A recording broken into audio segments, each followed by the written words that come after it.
So sometimes it can feel helpless, it feels pointless. There are times in my life where everything went south. If it wasn't for me saying I can try this, I wouldn't be where I am today. We wanted to do a few episodes where you guys could get to know the people behind the podcast. My mental health was, yo, it was bad. When I hear you, I hear a phenomenal story. Instead of missing opportunities, let me go look for them. I hear a person that is willing to take things into their own hands. But after that, pick yourself up, dry your eyes, and say, I'm moving forward. That has a sense of power in the situation.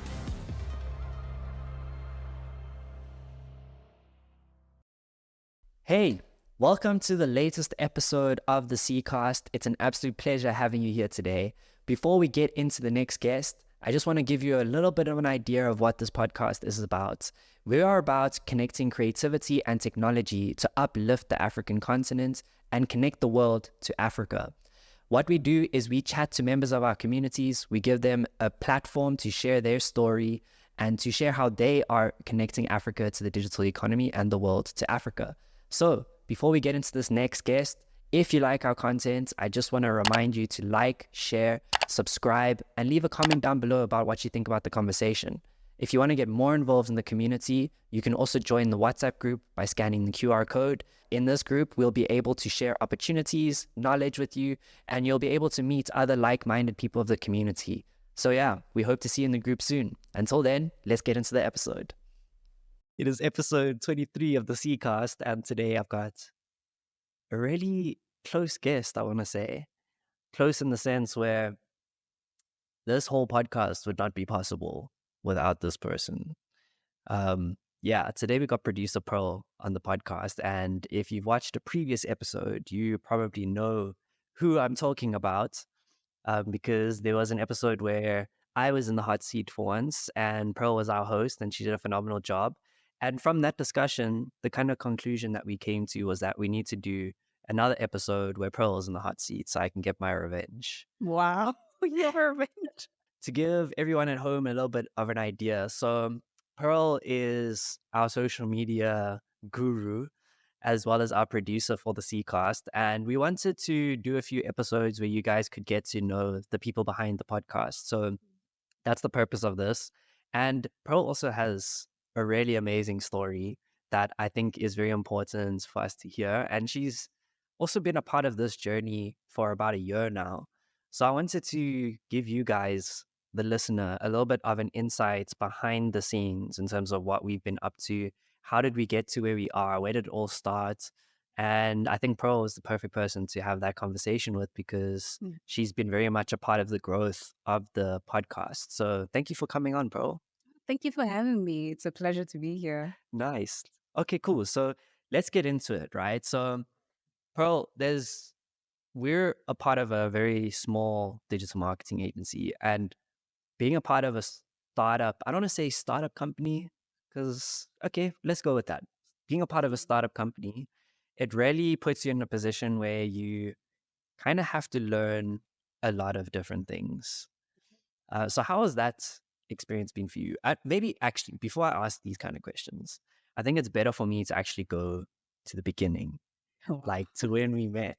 So we have to give a quick shout out to Zana Africa Shout out to Zana. because we wouldn't be here today without her. So shout out to you, Zana.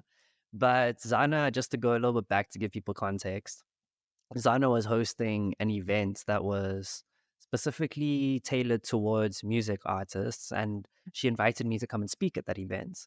And I was really just speaking on what I always speak on, you know, the digital space and the opportunity that it brings us as young creatives. And I wanted to ask you, bro, like what from that talk actually resonated with you? Because like after that talk, we got in touch and that's how we started working together. But I feel like we wouldn't have got in touch if it was just like a dead talk, you know? So actually, I've been meaning to ask you, like, what was the thing that kind of resonated with you from that? Okay. So one thing that really resonated and made me reach out to you because I didn't get the chance to talk to you at the launch. It was UATV soft launch for Zana. So what made me reach out is you were talking about collaboration, and this community that you're building. So I was like, this is actually something that I want to be a part of because I'm also big on collaboration. I believe that, we can do more when there's more people working together, unlike being an individual and trying to do a lot of things at once.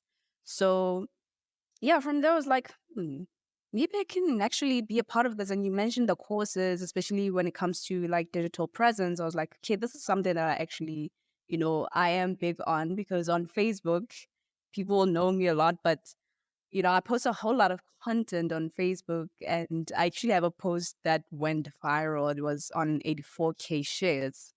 And from there, I was like, maybe I can, start posting more content like this, but I need a strategy and I need to learn more on how I can be present in the digital space. So when you mentioned one of the courses and I actually went onto the website, I was like, okay, maybe I can be a part of this. I can join the courses, I can join the community.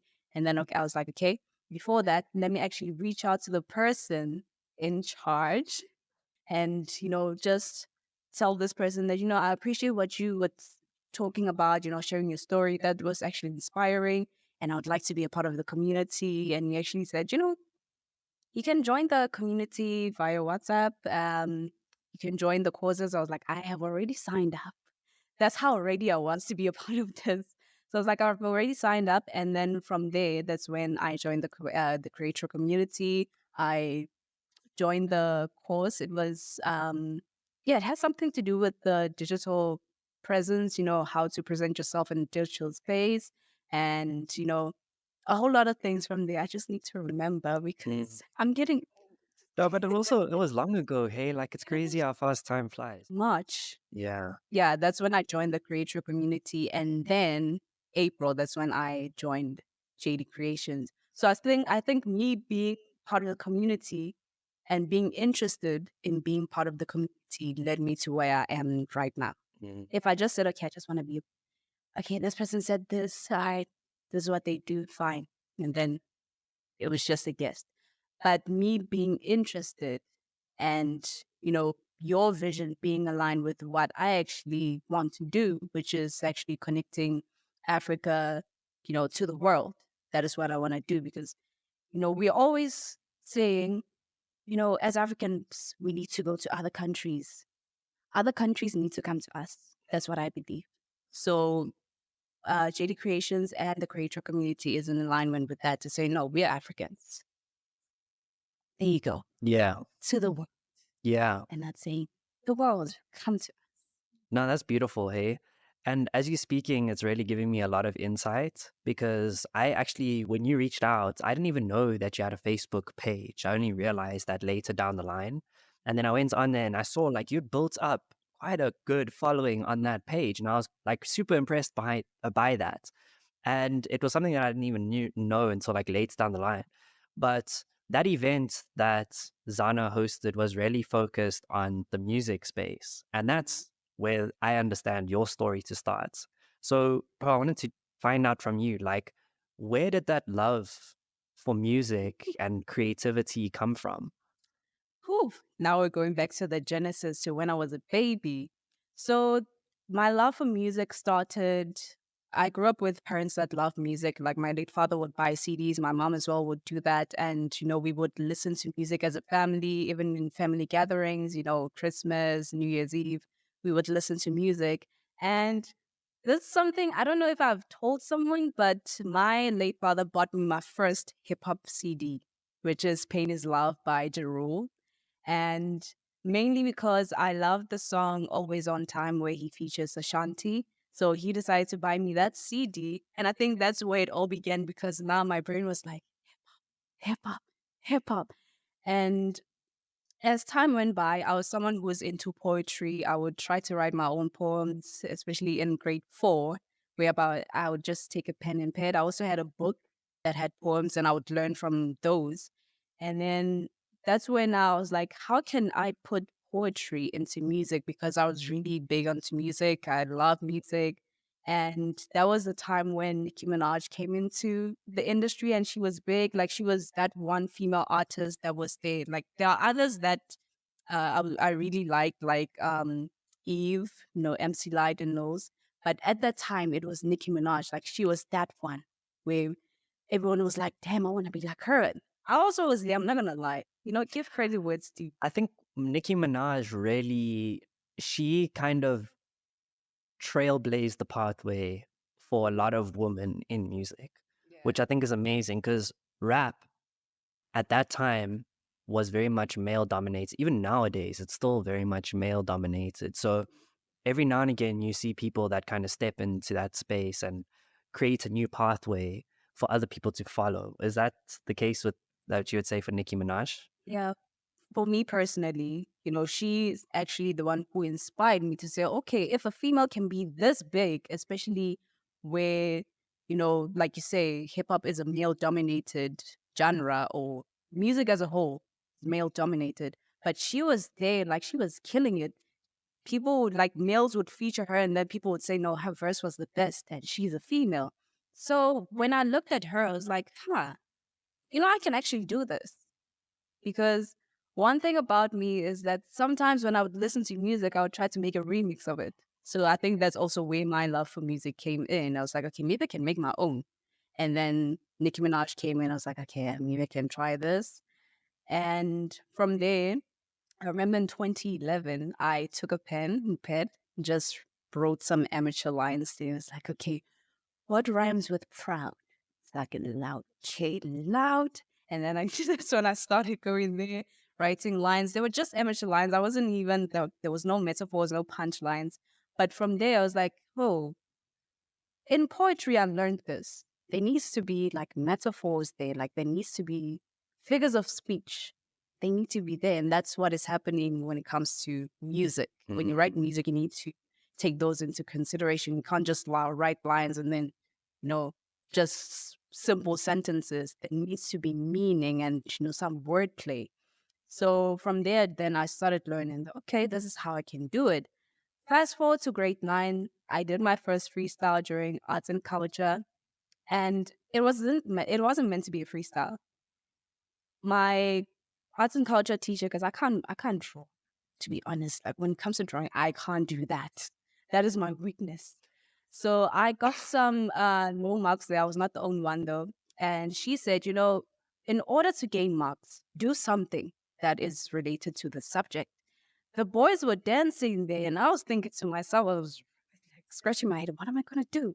And then one of my friends said, do a poem. I was like, no, I'm not going to do that poem. I'm going to rap Pills and Potions by Nicki Minaj. The problem now became when I forgot the lines. Uh-oh. I was like, damn, what does she say? And it was at the process, at that moment I was rapping, and then I was like, what is the next line again? And then I decided, okay, maybe this line that I have in mind, I can make it fit. Like there's some lines that came to mind. It wasn't Nicki Minaj's lines because I forgot hers. So there are those that came to my mind. I was like, okay, this can fit. And it happened so quick. Like even after it happened, and even after I was done, I was asking myself, how did I come up with that? And there was only one person who noticed that the lyrics that I said there, I think some 4 lines they were not Nicki Minaj's. Hmm. So that person asked me like, how did you make that work? Because it sounded like you were rapping Pills and Potions word for word, but I noticed because I love this song, those were not. I was like, no, this just came to mind. I forgot the lyrics, but for some reason, mine came to mind. I was like, okay, this can work. And it actually, the flow it was flawless. It's like, I love I it. didn't only notice. Yeah. That speaks to how like it fitted in Yeah, and was like a real, it fitted into the piece of the puzzle. exactly. But like I want us to break that down. Like how did you actually do that? Because like in your mind you're saying, nah, it just happened naturally. And Yeah. sure, that might be the case, that it might be natural for you, but it might not be as natural for someone else. Yeah. Because a lot of the times, like sometimes things just come naturally to us, right? And I think that's a good thing because when something comes naturally to you, it means something to you. And it means that you also just got a gift, right? I'm a firm believer that if you have a gift, the best thing you can do is to like embrace it and to take it as far as you can. But on the flip side, not everyone is gifted in the things that they want to do. So you are, I believe, I don't know, I'm keen to hear what your thoughts are, but I believe that it's also possible for someone to learn a skill. They might not be as gifted as it in the beginning, but it is possible for someone to learn it. And there's also this saying that hard work beats talent when talent doesn't work hard. Do you believe in that saying? Well, in most cases, yeah, because someone can have a talent, but if they don't work hard, then that talent just goes to waste. So if someone is willing to learn and they actually learn that thing, then they can make the most out of it. Unlike someone who has that talent, but then sits back and says, no, I'm not going to do this, or I'm not going to try to upgrade or, level up. So yeah, that's what I Do believe. you think that all of that writing practice that you had done before and just I don't know if you did this, but like maybe rapping the words of Ja Rule's album like over and over again, do you think maybe that was a part of the reason why it came naturally to you? Yeah, I think definitely because, as I mentioned, I was studying poetry in my spare time. We didn't really do much of poetry when it comes to like the lower grades. But as soon as I got my hands on that book, I was looking at everything and actually learning. Um, Sometimes I would even ask my English teacher to explain what maybe some lines means, or if there's a sentence that I want to figure out what part of speech is it, I would ask him and he would tell me. And he was quite impressed because I did that outside of the English curriculum. And he was like, you're actually learning something that we're not doing. And that is good because it's going to come in handy. And he was right. It actually did. Because now I'm able to write my own songs, or I can just write a few lines, maybe some few 16s there. And when I just, rap them, people would say, whoa, where have you been? Like, there are females out there, and there's this one comment that would say, you're up better than most guys out there. Okay. You said that, not me. But yeah, I think practicing actually, helped me. It really helped a lot when it comes to being creative and thinking of things quickly to say, oh, okay, I can say this. Oh, yeah, I can, put this line here. So I think, yeah, that's definitely something that really um, impacted the way that situation happened. And do you feel like that experience that you had then and how you're describing it now, do you think that kind of plays a part into where you are today? Because today, I mean, we in the creative space, right? Mhm. I feel like creating this podcast is a form of creativity. It might be different to rapping a lyric on a beat, but it still takes a level of creativity in terms of what are we going to speak about? How is the experience going to be like for the viewer? I think there's certain congruencies there between creating something that would be consumed in the form of music and creating something that would be consumed in the form of a podcast. So, like, you came from the music space. I want us to just kind of figure out or hear your story in terms of how did you go from music to now operating in the digital world? Wow, that's a long story, but I'll try to keep it short. Um, so from music, I wanted to release my first single in 2019, which didn't work. And then fast forward to 2022, or was it 21? 21. Yeah. That's when, after college, when I dropped out, I was looking for radio stations because people would say, you have a nice voice. If you were to go onto radio, like you would be good because even the things that you talk about on your platform, that's actually something people that's something people would love to hear on radio. So from there, that's when I got into radio. And then from radio, it led me to being like my experience as a producer, like producing my own show at the radio station I was in. That led me to being a content producer of a podcast called the Women in Hip Hop Podcast. And, that experience that I got from the Women in Hip Hop podcast actually led me here because through the Women in Hip Hop podcast, like this is like a chain. Through the Women in Hip Hop podcast, I met Sana because she was a guest. And coincidentally, And one of the co-hosts was not there. She couldn't make it. So I said, okay, as the producer, as the content producer, why maybe I should step in, you know, let it not be just one host. Since I know what we're going to talk about, let me just step in. And I ended up interviewing Zana. And from there, we became acquainted. We grew closer. And then I understood her as a person and as a creative. And then from there, that's when now she was like, I have a salt lunch. Please come through if you can. And I made it. I made sure that I was there because I was quite interested into, networking. Networking is something that is really important to me because I feel that when you network, you meet people, whether it's those that you have the same vision with, or people possibly, potential collaborators, partners. That's why when there's events, I would say, okay, let me go to this event, especially if it's relevant to what I want to do or something that I want to do in the future. So yeah, it is a chain from radio, being producing radio, and then being a content producer, and along the way meeting Zana, then Zana's event, meeting you, and then yeah, that's how Sure, it's this is so insightful for me. Like as you're speaking, and you used an analogy there. You said it's a different link in the chain, and I love that analogy so much because all of these things are interconnected. Like as you're speaking, you can see how one thing leads into the other, which leads into the other.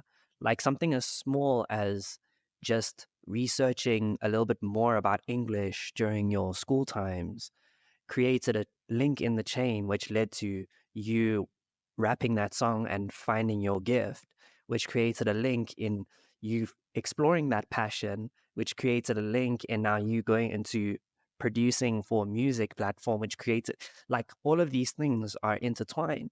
And I think it's so important for us to talk about that because a lot of the times when I work with people, especially when we bring people on to what we're doing, I see that there's often a disconnect.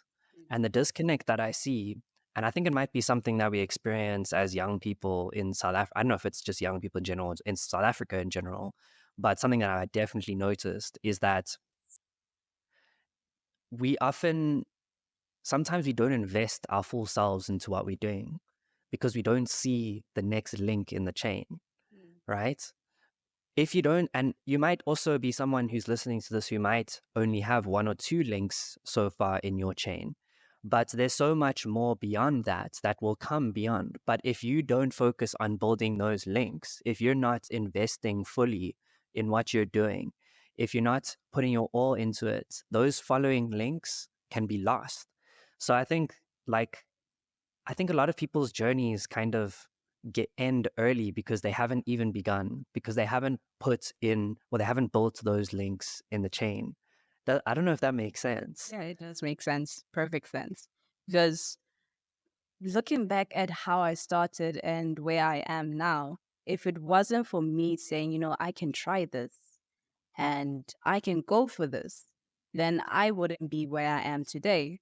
So I think also me being patient and saying, you know, let me try new things, let me not be stuck in one position.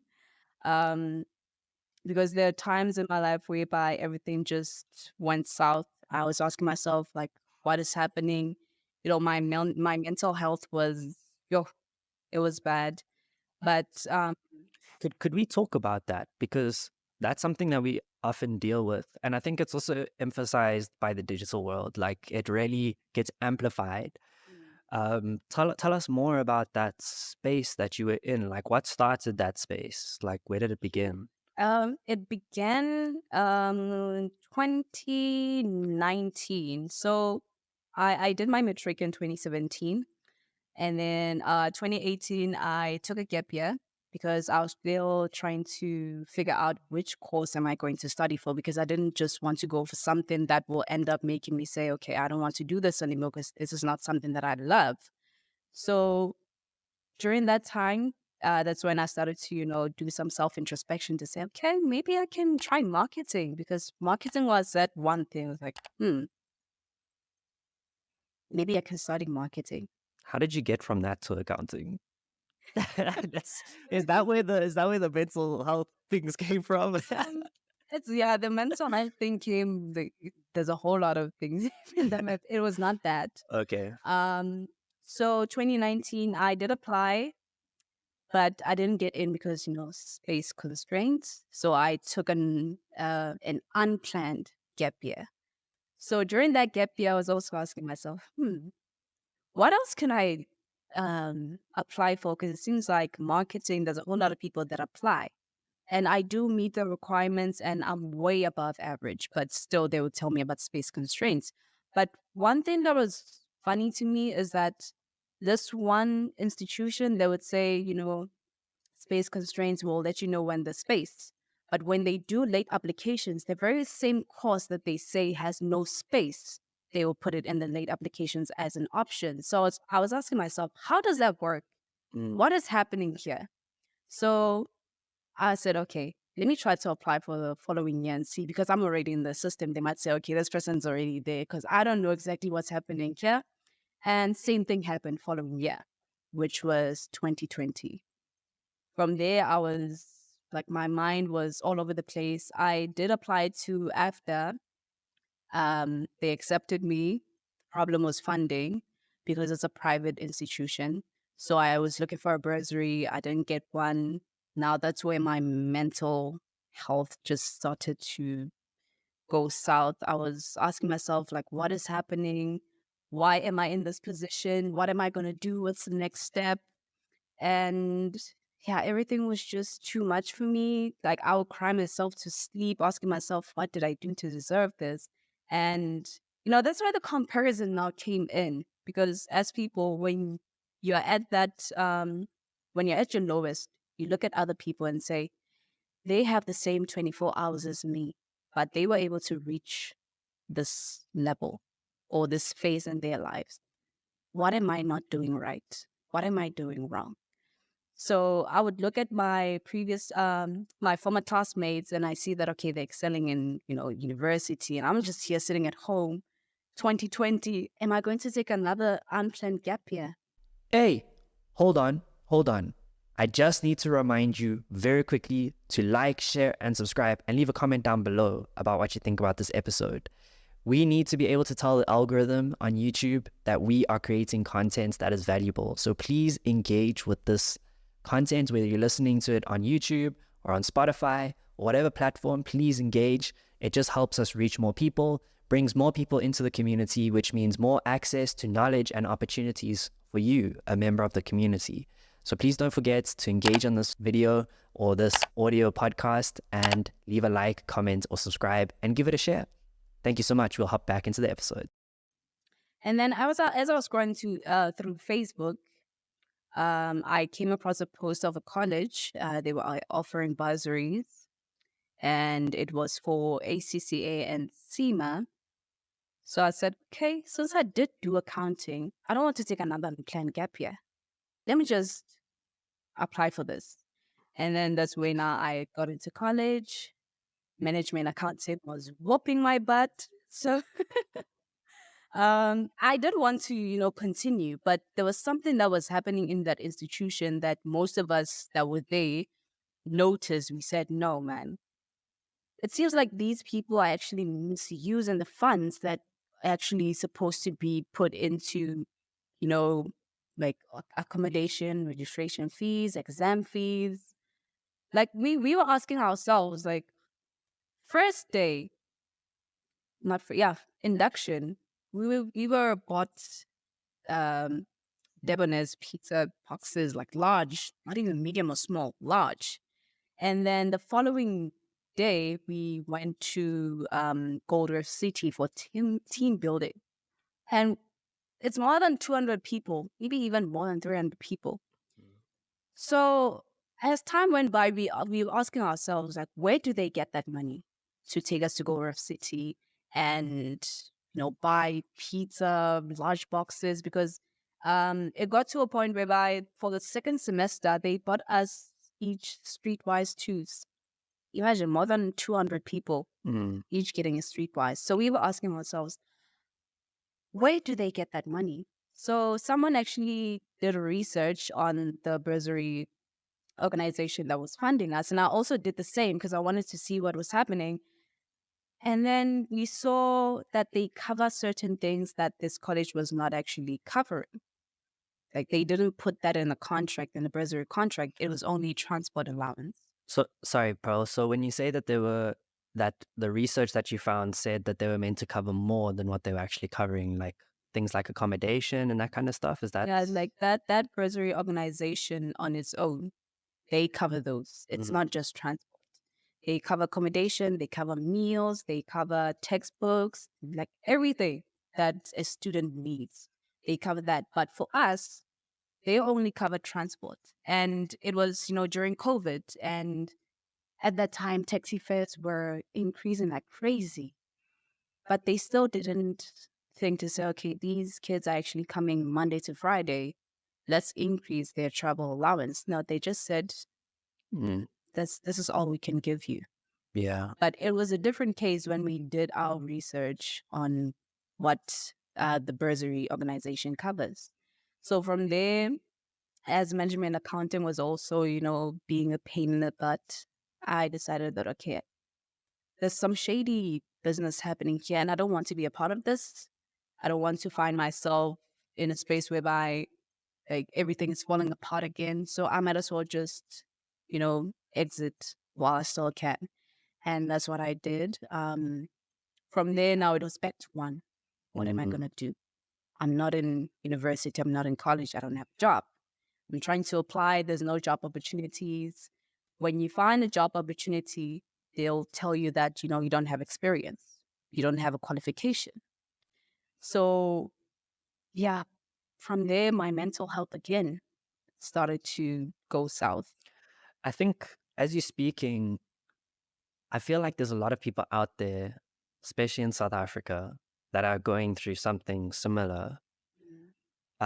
Which is why it's important that people hear your story. Now, the discussion about misappropriated funds, misused funds, corruption, I think that's a unfortunate reality that we find ourselves in at the moment. I think the only way to change that really is to vote, because in my personal opinion, the leadership of a country, whatever kind of culture that leadership has, will be filtered down throughout the rest of the country. And until we change the top, it will continue just being filtered down. So that's, we do play a role in that as young people when it comes to voting. And I hope by the time this episode goes out, everyone that's watching this went and voted.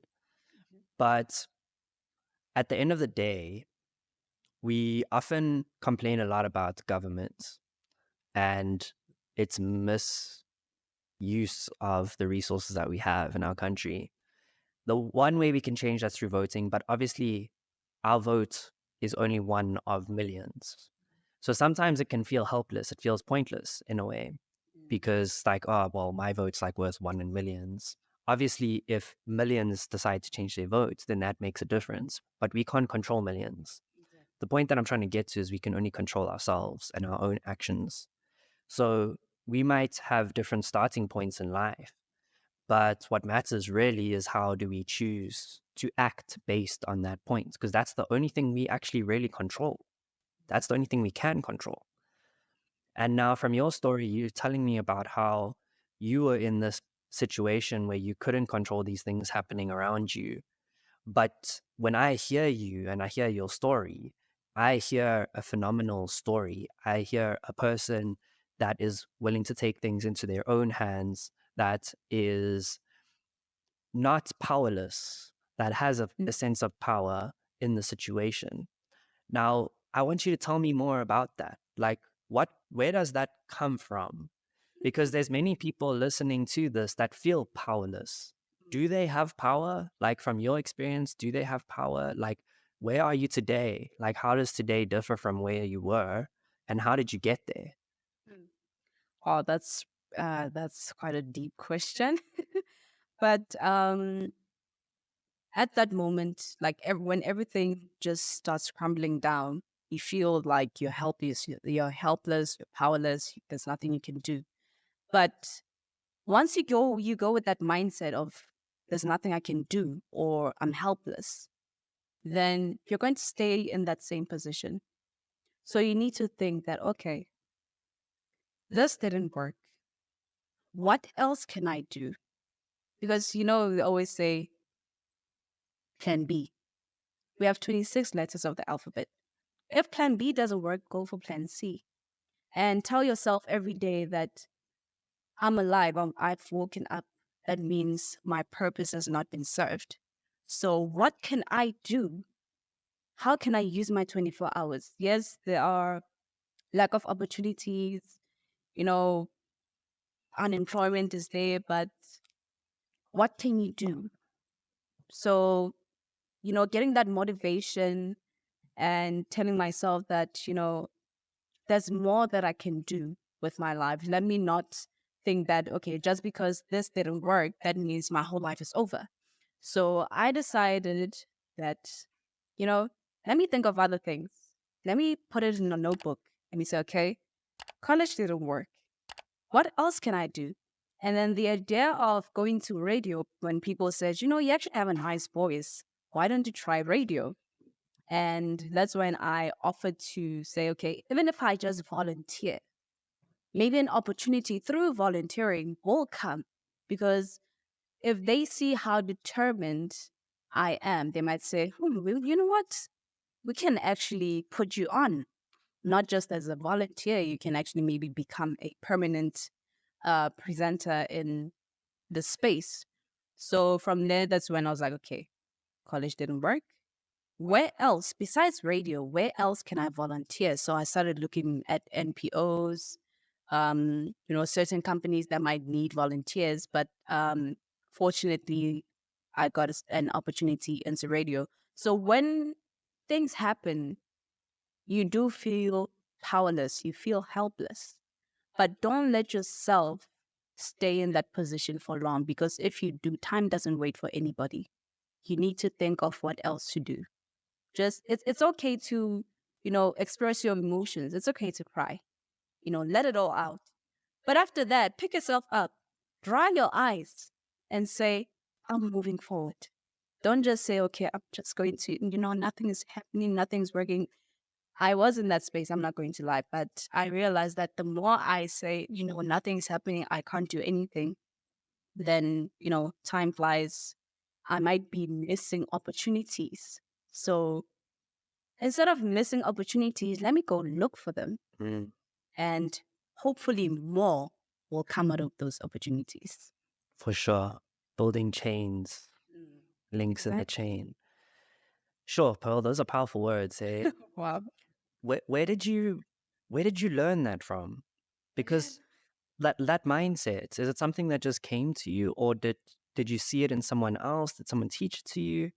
Because that's such like, when I look at the things that have changed my life, like those ways of thinking that have completely just switched. No, it's like a light bulb. Once it switches on, you just carry on and walk that path, and then things start working out naturally. Like you said, it's like how you started rapping those lines naturally. Once the light bulb clicks, you just need, the only thing that's left for you is to just keep walking, and then you learn new things, and then you just keep walking in those new things, and you build a life or a career or whatever it is that you want to do. But when I look at those links in the chain, many of them either came to me from difficult experiences or from a mentor or someone that taught me it. Would you say maybe the difficult experience was that deep place or that dark place that you were in? Is that where it came from, or? Um, well, some of it came from seeing my mom, because after my dad passed away, she had to take care of me and my brother. And, just seeing how, no matter what, she always made sure that her kids go to bed, having a plate of food there, making sure that we go to school, we get what we need. And then if she can give us what we want. But we have to work for it, obviously. You can't just say, okay, there you go. There needs to be that thing. You need to earn it. So just seeing, everything that she has been through, And she still said, I'm going to keep going. It's like, I don't know if I should put it this way, like me and my brother were like a motivation to her to say, no, I can't let my kids suffer. If I suffer, it's fine, but my kids, I need to, go forward because of them, just for their sake. And there's another person as well. I didn't want to mention this person, but give credit where it's due. There was someone who was in my life at that time, and that person also, told me every single day, don't let yourself be in this position. You're going to stay there forever. Move forward. And he would quote some Nipsey Hussle lyrics there because I've been a fan of Nipsey Hussle. So he was like, remember that Nipsey Hussle said this, continue. So those two people actually they instilled that mindset. Because I thought of my mom was like, okay, this person is actually right because look at my mom. This is what she's been doing for years. So why can't I also move forward and say, there's an opportunity out there. Let me go look for it. And instead of saying, no, opportunities are not coming, let me go out there and not wait or say, there's nothing I can do. So yeah, those are the two people that actually helped me through that.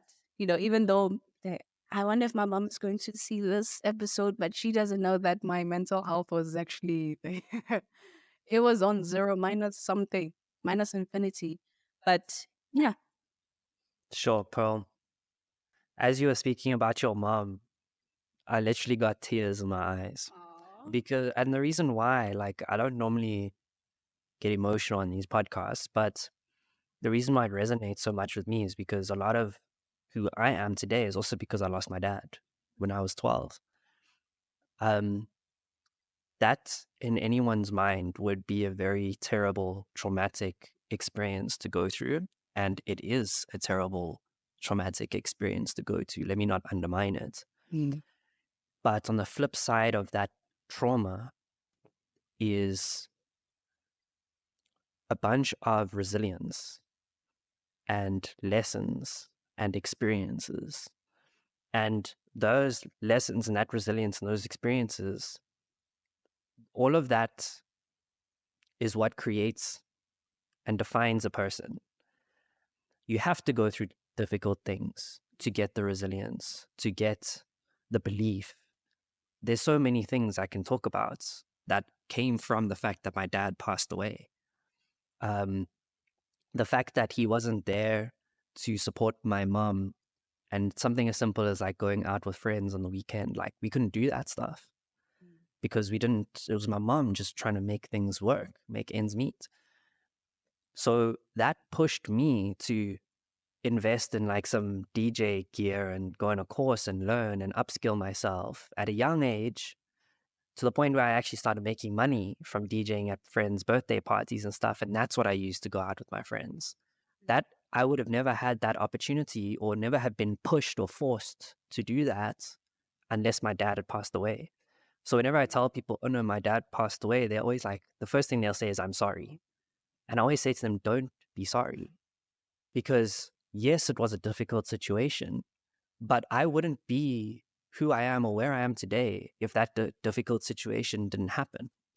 I think the difference is that in those situations, it's a make or break moment. And it's up to you to decide, is this going to make me or is this going to break me?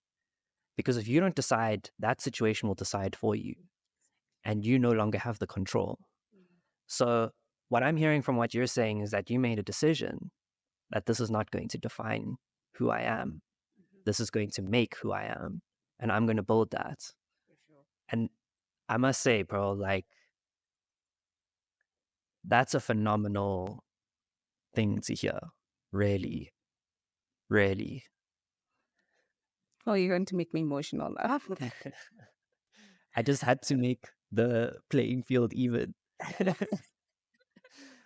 But now moving on. So these are the experiences that you've been through. And as you're talking about that, like, I'm learning a lot about why you are who you are today. But I want you to tell us a little bit more about like since joining JD Creations for the last year, like what has that experience been like? What has been the biggest change in your life from being involved in what we're doing today? I think the biggest change is my ego eye. Oh, okay. Yes. And that's something that I actually learned from you. Like, yes, I did pay attention to detail, but not as much as I am right now.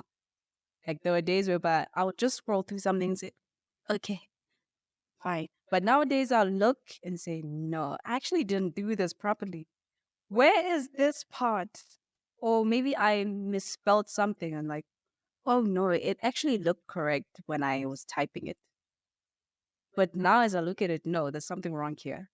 So that attention to detail is something that really, really changed. It's one of the things rather that have changed ever since I started joining JD Creations and my willingness to learn.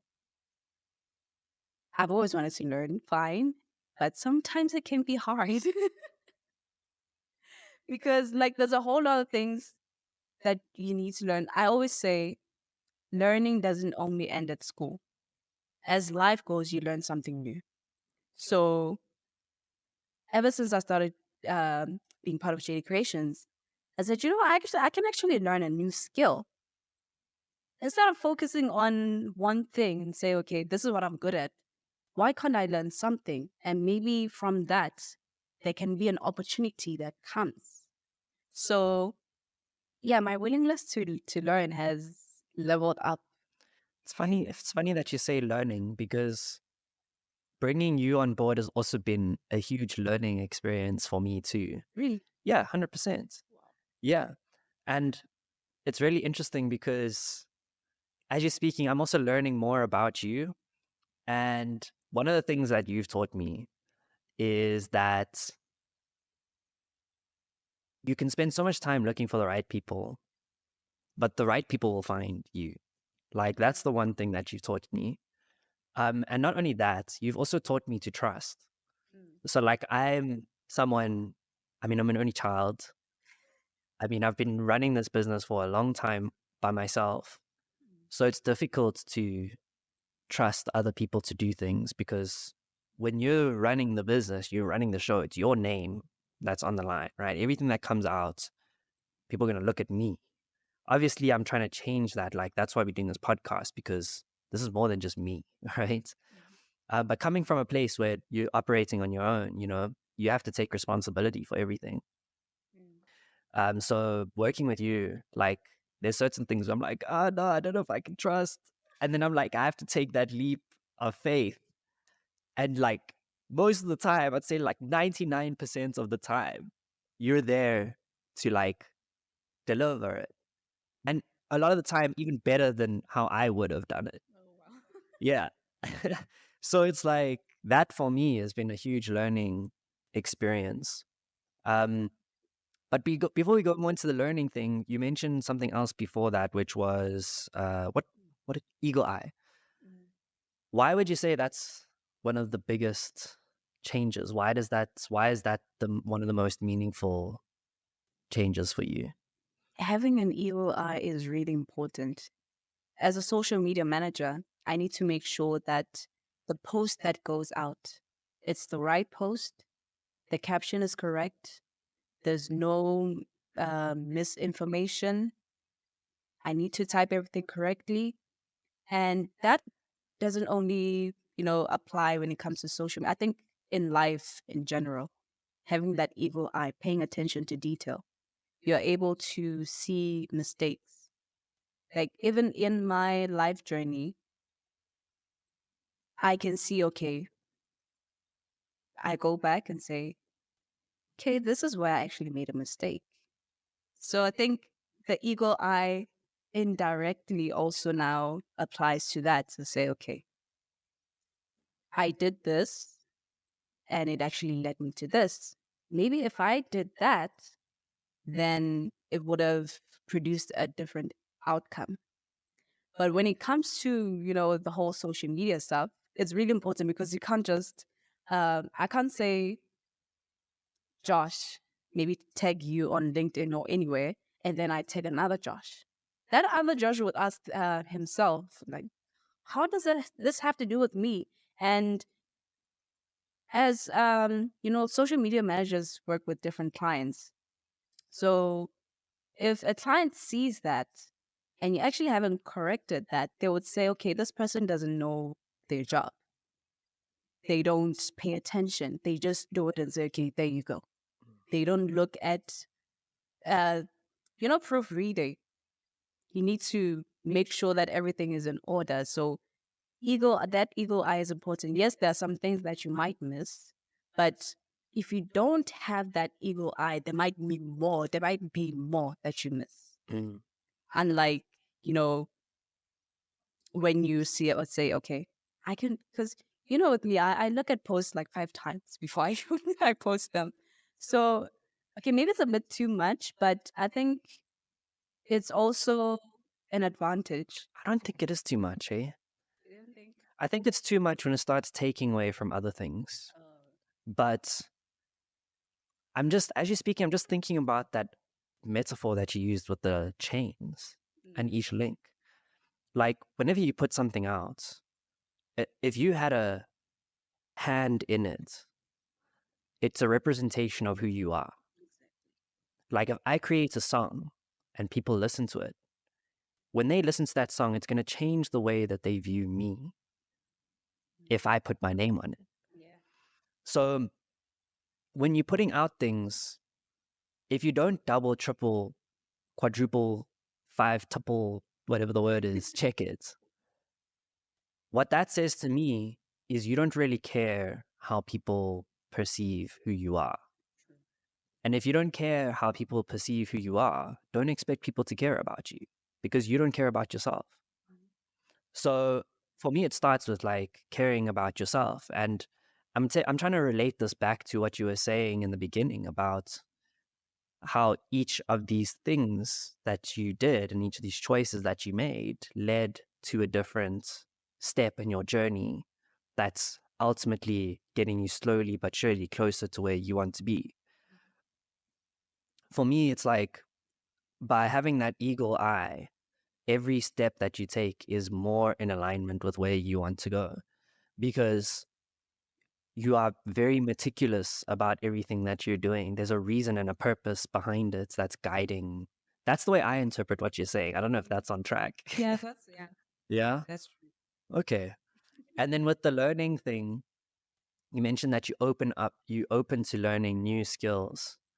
I just wanted to say from my side, like from my seat and like from my view, what that's done is it's made you indispensable.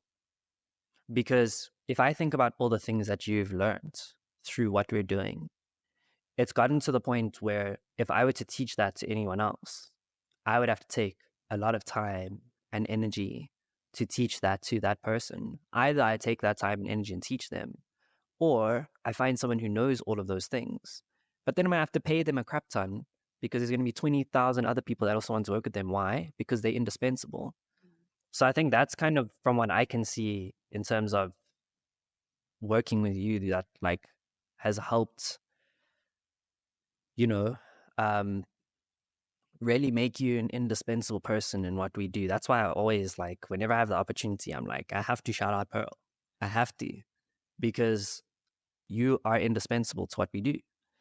Um, so yeah, I think the reason why I think it's important that we talk about that is because I think a lot of people don't see the value in learning skills. Like if you can build trust and if you can showcase that you have a skill and you can deliver that skill consistently, you can achieve amazing things.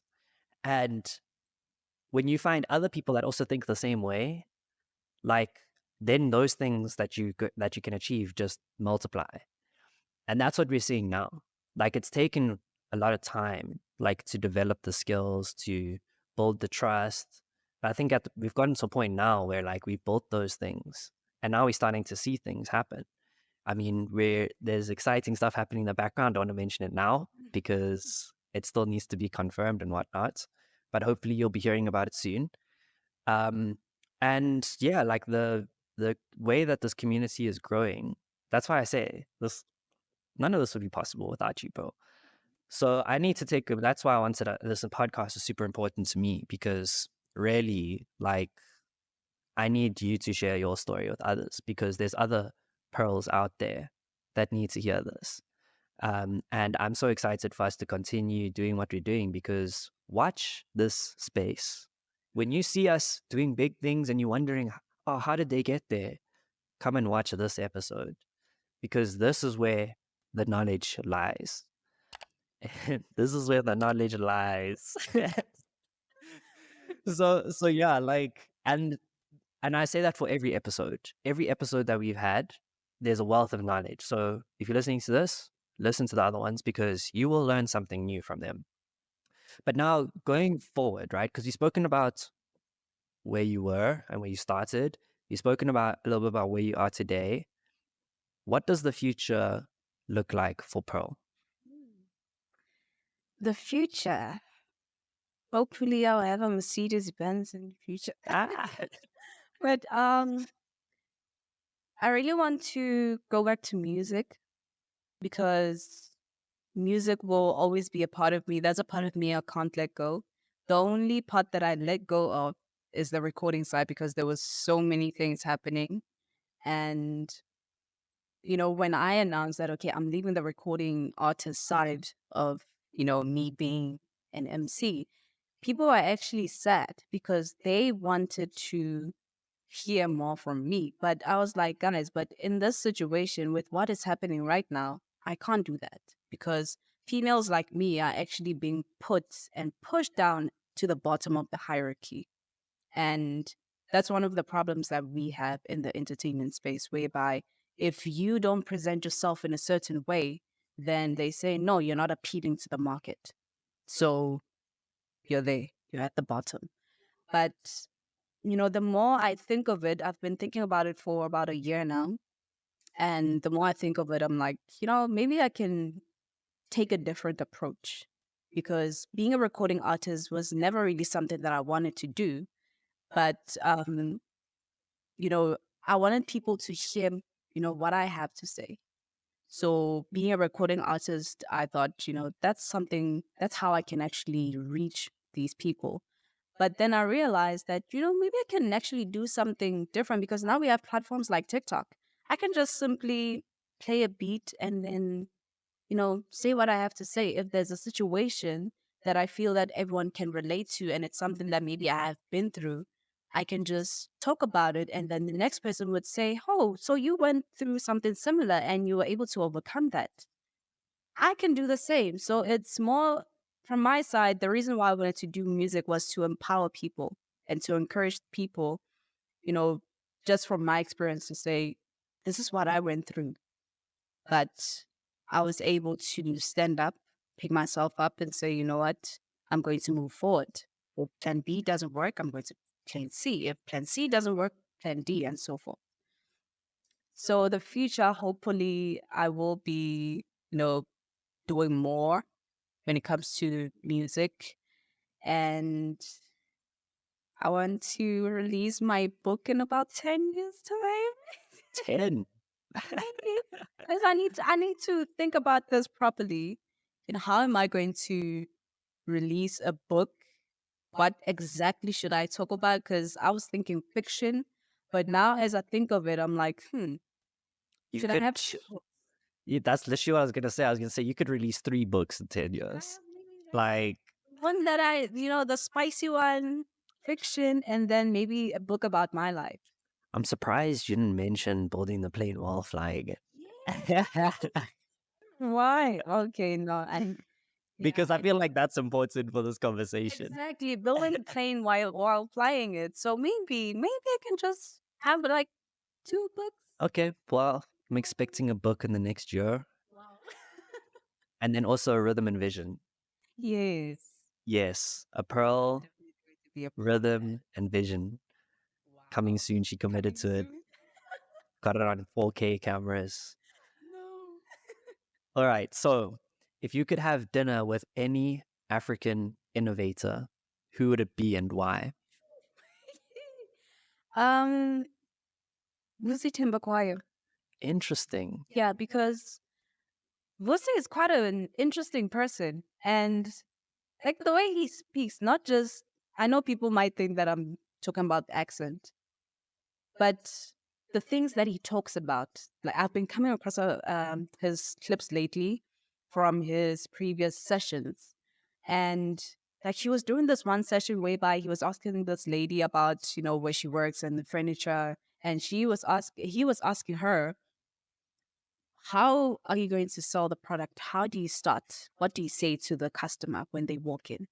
And that lady started talking and said, no, that's where your mistake is. You need to say this. So I realized that, okay, this is why I actually like Mosita Mbakwai because, um, like his mindset, like that man is very intelligent. And I think if I had to have dinner with him, I would definitely learn something that I've maybe never learned before, or it might be something that I can add on to what I'm doing, which will actually lead to something more.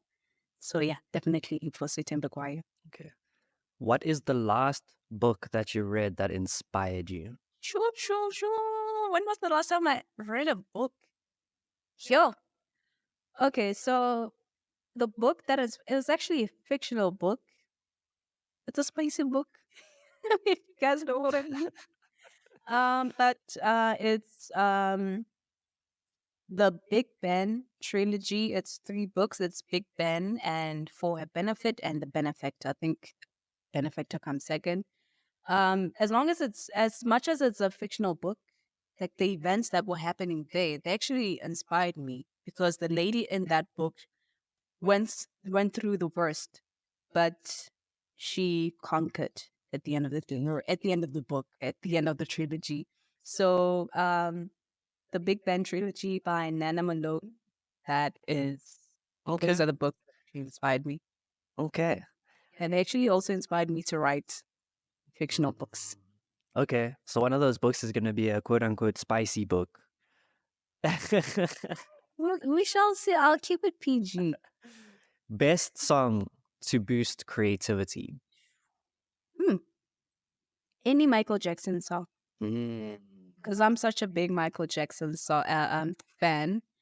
And the way that man was creative, like his creativity when they show his clips when he was in studio and writing, I was like, man, this man was a genius, man. We were robbed. And like, no, he was so creative. And I think also, because I've been a Michael Jackson fan for years, when he died, I cried and I had chicken pox. The color mine, the tears that fell on the color mine just wiped off. That's how sad I was. Um, but I think listening to his music as well and thinking of how he could have come up with something like that also contributed to me being a creative today because like his songwriting skills, actually now that I think about it, yeah, that's shout out to Michael Jackson. R.I.P. Mike. Yeah. But yeah, for me, any Michael Jackson song. I think what I like about Michael Jackson is he was unapologetically himself and he was completely unique. You had never seen anyone like him before, and you'll never see anyone like him afterwards. You see people that try to impersonate him to this day, but they just a copy of what he was like. And I think that's what made him different. He was completely unique. So shout out to Michael and just be yourself. Lastly, one app you cannot live without. On eggs. There's so many apps I can't live without. I mean, you know my tabs. I have like 40 something tabs open. Yeah, you and Syphil, serial tab artists. Still and I are match made in heaven. Now I hope you're watching this, so I'm going to say it again. We are match made in heaven. Or a match made in the digital world. But that one app that I can't live without is definitely Chrome Chrome. because everything is there. Okay, WhatsApp is there. I can log on to WhatsApp. I can log on to TikTok. So definitely, or any other internet browser, but mostly Chrome. Nice. Pearl, it's been an absolute pleasure. Thank you so Thank you much for for having today. me. This is actually, now I'm getting emotional now thinking of the stuff that I just talked about because it was actually the first time, talking about it publicly. And as much as I do feel emotional, I feel that there's some weight that I released Mm. because I believe that speaking out is really important because you don't know who might relate to you. That's such an important point. And actually, I was gonna bring it up. I was like, oh no, we reached the end. But since we're talking about it, you're so right. And this also comes to the eagle eye thing. Because when you put out things, you don't know who's watching. You have no idea who's watching. A lot of the opportunities that are coming our way now came from people that were watching. We had no idea they were watching. But because they were in the background, seeing what was happening, seeing how we operated when there wasn't any money involved, when there wasn't any fame or opportunity or whatever, they saw us doing this thing from our hearts and our passion and an true expression of who we are. If you can express who you are truly and people can see that, you will attract the right people that you need in order to achieve what you want to achieve because it's genuine and authentic. So I think that's what comes with eagle eye. So coming back to eagle eye, but eagle eye is really, it's a way to really express who you are through what you're doing. But on that note, episode 23. Thank you so much for watching this latest episode of the C.Cast. If you enjoyed it, please like, share, and subscribe. We're trying to achieve a huge mission and we need you to invest in it. The best way to do that is by liking, sharing, and subscribing and leaving a comment down below. By doing that, you help the algorithm understand that we are offering content that is valuable and it will reach more people. There might also be someone out there that just wants to learn a lesson or who might be able to take something away from the podcast. Share it with them. And lastly, if you'd like to be more involved in the community, if you want access to opportunities, knowledge from our experience in the digital marketing space, or to connect with other people who are like-minded and uplifting the continent, starting businesses and using tech and creativity to make them successful, join the WhatsApp group by scanning the QR code and we'll chat with you there. Until then, bye.